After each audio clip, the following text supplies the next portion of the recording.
Hello everyone. Welcome to the class number 15 of the chapter Java Programming Fundamentals. तो last class में हमने एक तरह के लूपिंग स्ट्रक्चर या फिर लूपिंग स्टेटमेंट के बारे में पढ़ा था जिसका नाम है व्हाइल लूप। तो आज हम पढ़ेंगे और एक तरह के लूपिंग स्टेटमेंट के बारे में जिसका नाम है डू व्हाइल लूप। तो ये डू व्हाइल लूप से कैसे डिफरेंस है, ओके, इसके बारे में आज हम देखेंगे। ये भी एक तरह का लूपिंग स्टेटमेंट है जिसको हम यूज करते हैं ब्लॉक ऑफ स्टेटमेंट को multiple number of times execute करने के लिए। पर व्हाइल लूप और डू व्हाइल लूप के बीच डिफरेंस क्या है? A do while loop is similar to a while loop. Do while loop के साथ सिमिलर है, दोनों का काम सेम है, दोनों सेम टर्म्स के लिए यूज करते हैं, पर दोनों के बीच डिफरेंस क्या है? जैसे कि व्हाइल लूप में अगर कंडीशन शुरू से ही गलत हो जाता है तो उसके अंदर जो ब्लॉक ऑफ स्टेटमेंट है उसको हम एग्जीक्यूट ही नहीं कर सकते। और डू व्हाइल लूप में अगर कंडीशन शुरू से ही गलत है तब भी वो क्या करता है, ब्लॉक ऑफ स्टेटमेंट को एक बार एग्जीक्यूट करता ही है।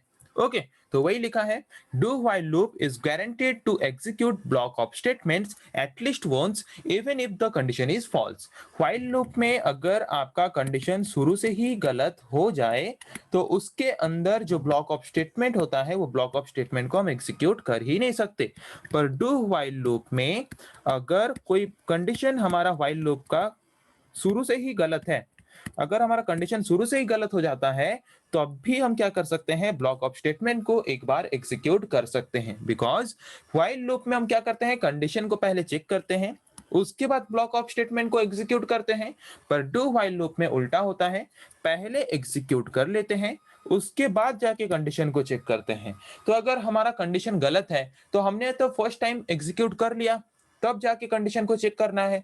तो एग्जीक्यूट तो हो चुका है, उसके बाद कंडीशन फॉल्स होने से क्या होगा, एक बार ऑलरेडी एग्जीक्यूट हो चुका है। तो ये है डिफरेंस व्हाइल लूप और डू व्हाइल लूप के बीच, कि व्हाइल लूप में कंडीशन गलत अगर शुरू से हो जाए तो उसके अंदर जो ब्लॉक ऑफ स्टेटमेंट है वो उसको एक बार भी एग्जीक्यूट नहीं करता। पर डू व्हाइल लूप में अगर हमारा कंडीशन व्हाइल लूप का गलत है तो उसके अंदर जो ब्लॉक ऑफ स्टेटमेंट है वो उसको एटलीस्ट वन टाइम तो एग्जीक्यूट गारंटी करेगा। ओके, तो इसका सिंटेक्स क्या है, जैसे कि व्हाइल लूप का सिंटेक्स क्या था, पहले व्हाइल था, कंडीशन था और उसके बाद उसके अंदर ब्लॉक ऑफ स्टेटमेंट थे।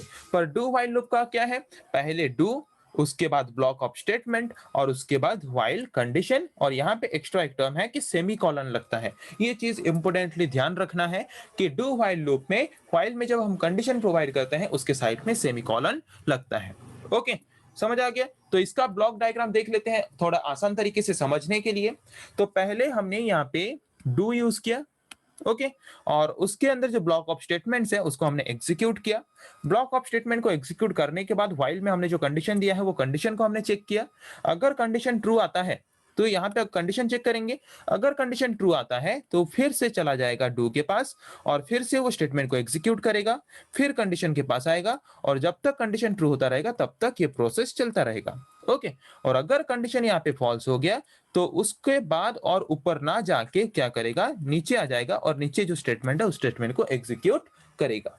ओके, जैसे कि सपोज मैंने यहाँ पे लिखा डू, उसके अंदर कुछ स्टेटमेंट है, मैंने यहाँ पे व्हाइल लिख के कंडीशन दिया, तो जब तक कंडीशन सही होता रहेगा तब तक ऊपर जाता रहेगा और ये ब्लॉक ऑफ स्टेटमेंट को एग्जीक्यूट करता रहेगा।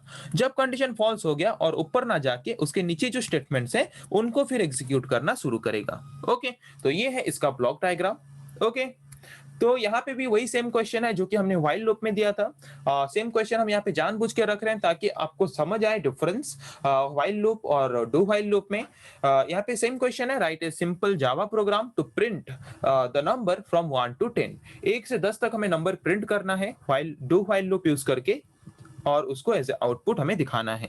तो इसके लिए हमें पहले ओपन करना पड़ेगा, क्या, पहले ओपन करना पड़ेगा नेटबीन्स आईडीई को। तो चलिए पहले ओपन करते हैं नेटबीन्स आईडीई को और नेटबीन्स आईडीई को ओपन करके वहां पे इसका सिंपल प्रोग्राम लिख के इसका आउटपुट निकालने की कोशिश करते हैं। तो यहाँ पे नेटबीन्स आईडीई लोड हो रहा है।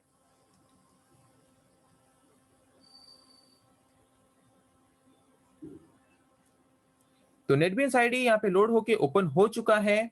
ओके, तो यहाँ पे पहले ले लेते हैं एक फॉर्म।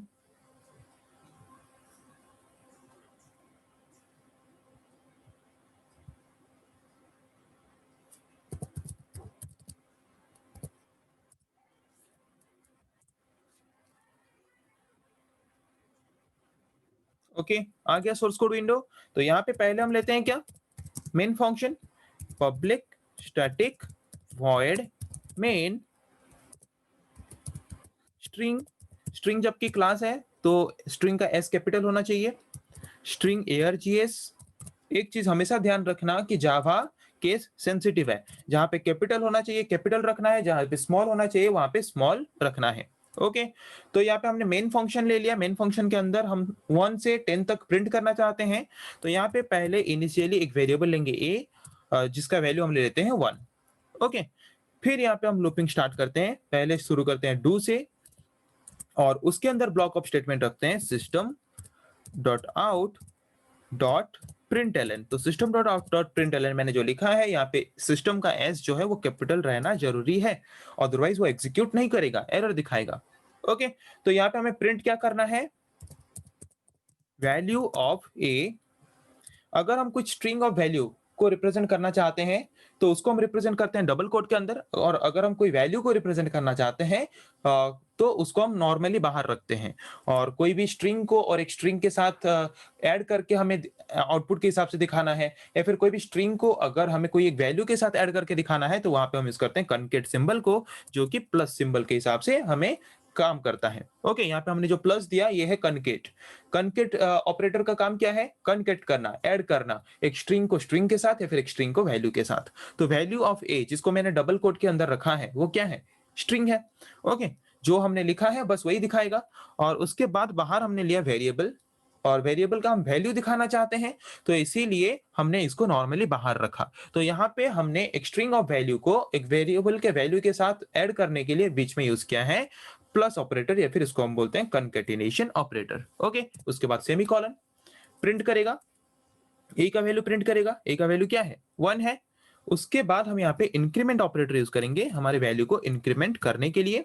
और उसके बाद यहाँ पे हम डू व्हाइल में सिंटेक्स क्या था, जब डू का जो ब्लॉक ऑफ स्टेटमेंट का जो क्लोजिंग कर्ली ब्रेसेस होगा उसके बाद हम यूज करते हैं व्हाइल को। और व्हाइल के अंदर हम कंडीशन प्रोवाइड करते हैं, तो कंडीशन यहाँ पे होगा a less than equals to 10। जब तक a का value less than equals to 10 तक जाता है तब तक क्या होता है, तब तक हमारा ब्लॉक ऑफ स्टेटमेंट एग्जीक्यूट होता रहे। और यहाँ पे एक्स्ट्रा चीज क्या लगता है, सेमीकोलन। और उसके बाद और कुछ ब्लॉक ऑफ स्टेटमेंट हमें नहीं देना है, और कुछ स्टेटमेंट हमें नहीं देना है क्योंकि हमें 10 तक प्रिंट करना है।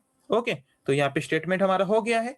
मैंने यहाँ पे वैल्यू दिया 1, डू, उसके बाद डू व्हाइल लूप मैंने यूज किया, उसके बाद कर्ली ब्रेसेस ओपन किया, उसके बाद उसमें मैंने लिखा system dot out dot println value of equals to A. तो पहले प्रिंट करेगा 1, फिर वैल्यू को इंक्रीमेंट कर देगा a plus plus 2 less than equals to 10 true, check करेगा 3 4 5 ऐसे चेक करेगा।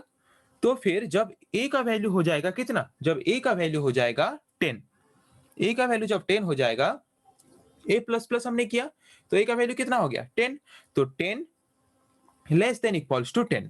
तो जब हो जाएगा तब ऊपर जाके प्रिंट करेगा system dot out dot println equals to 10। और उसके बाद फिर 10 प्लस प्लस जब आ जाएगा, 10 प्लस प्लस मतलब कितना 11, तो 11 less than equals to 10, condition false और एग्जीक्यूट नहीं करेगा। तो देखते हैं यहाँ पे प्रिंट करता है कि नहीं।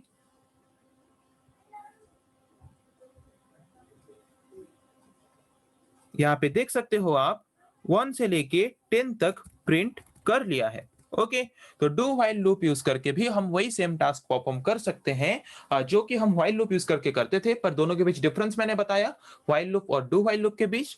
यहाँ पे अगर डू व्हाइल लूप में कंडीशन अगर एक बार गलत हो, कंडीशन पर शुरू से ही गलत हो, तब भी वो स्टेटमेंट को क्या करता है, एक बार एग्जीक्यूट करता है, जो कि व्हाइल लूप नहीं करता।